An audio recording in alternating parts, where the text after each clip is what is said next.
Hi, I'm Vic Tesolin. Welcome to my shop. Today we're going to talk a little bit about CA glue. There is so much that you can do with CA glue in the shop, whether it's a repair or if you want to use it as a finish or pretty much anything in between. I'm going to take you through some of the uses that I have for CA glue here in my shop. The first use I have for CA glue is filling small pitch pockets you often get in cherry.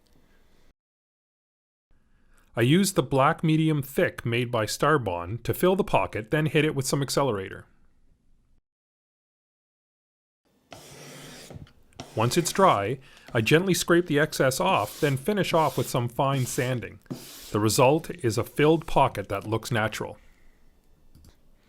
Sometimes I'll drill and tap a piece of hardwood to take a threaded knob.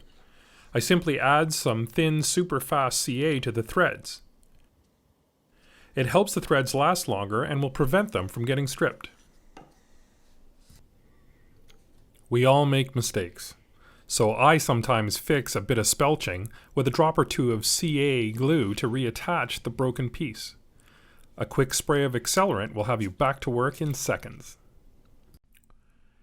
KJP Select Hardwoods carries the entire line of Starbond products, whether you're looking for clear options for simple repairs or tinted for help in color matching. Visit their website or stop by the store to learn more.